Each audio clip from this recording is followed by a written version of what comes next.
رب تبارک و تعالی نے ارشاد فرمایا قل ان کنتم تحبون اللہ فاتبعونی یحببکم اللہ۔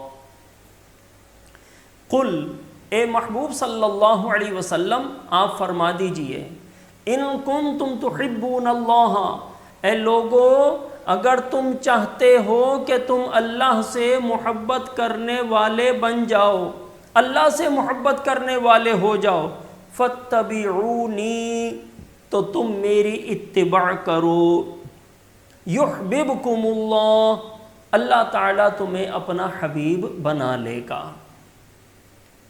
اس آیت مبارکہ پر تھوڑی سی توجہ کریں، اس کے الفاظ، اس کے معنی پر ذرا توجہ کریں اور غور سے سنیں، دل کے کانوں سے سنیں۔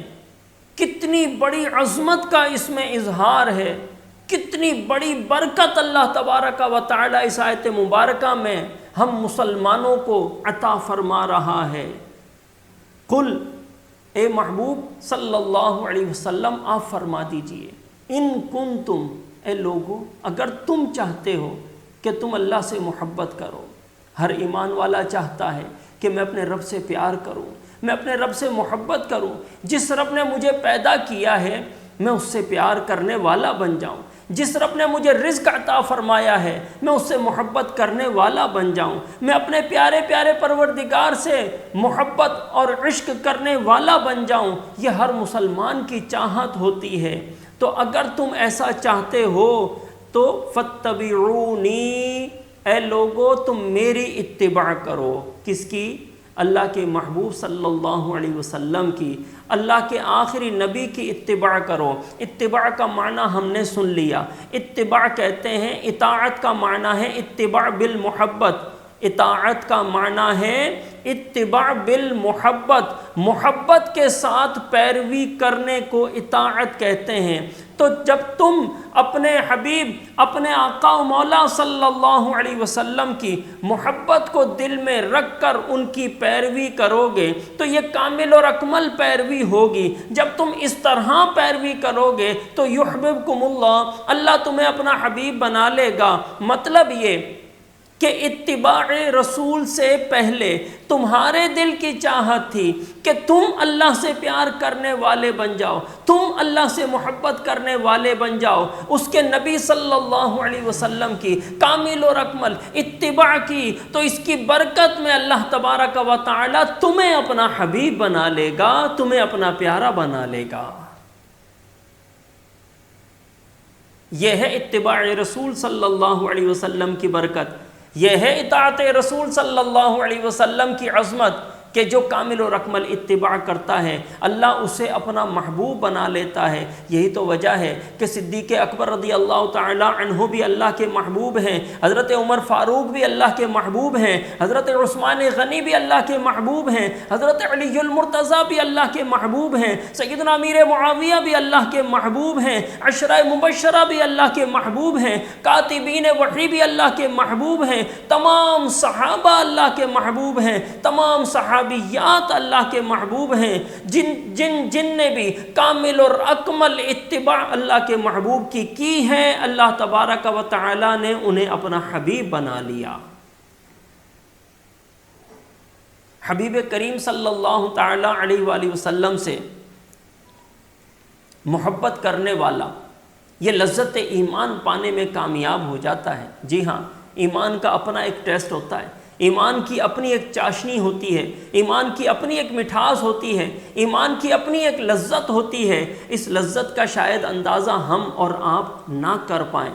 تاریخ کے اوراق کو ذرا الٹ پلٹ کر پڑھیں تو صحیح، صحابہ اکرام کی سوانح حیات کو پڑھیں تو صحیح، بڑے کامل و اکمل عقل والے، شعور والے، ادراک والے لوگ تھے، بڑی وسیع و عریض سوچ کے مالک تھے وہ لوگ۔ پھر کیا وجہ تھی؟ انہوں نے اپنا مال بھی حضور پر لٹا دیا، اپنی جان بھی حضور پر لٹا دی، اپنی اہل اولاد بھی حضور پر لٹا دی، اپنا وطن بھی حضور کے قدموں پر نثار کر دیا، سب کچھ لٹا دیا، اس لیے کہ پیارے محبوب آپ کی محبت ہمیں عزیز ہے، باقی کچھ بھی عزیز نہیں ہے۔ تو جب صحابہ کا یہ انداز زندگی پڑھنے کو ملا تو سمجھ میں آئی کہ لذت ایمان بھی کوئی چیز ہوتی ہے، اور لذت ایمان اگر دیکھنی ہے تو صحابہ کی زندگی کو دیکھو۔ اللہ کے محبوب صلی اللہ علیہ وسلم ارشاد فرماتے ہیں، اس فرمان عظمت نشان کو مسند امام احمد بن حنبل نے، جامع ترمذی نے، سنن نسائی نے، صحیح بخاری اور صحیح مسلم نے، ابن ماجہ اور بیہقی نے نقل کیا۔ یہ فرمان عظمت نشان ان تمام کتب احادیث کی زینت بنا ہوا ہے۔ اللہ کے محبوب صلی اللہ علیہ وسلم ارشاد فرماتے ہیں، ثلاث من کن فیہ وجد حلاوۃ الایمان، تین چیزیں ایسی ہیں کہ جس کلمہ گو میں یہ تین چیزیں ہوں گی تو اس نے لذت ایمان کو پا لیا، وہ لذت ایمان کو پانے میں کامیاب ہو گیا۔ وہ کون سی تین چیزیں ہیں؟ آئیے توجہ سے سنیے گا اور یاد رکھیے گا اور اس کے بارے میں غور و خوض کیجیے گا۔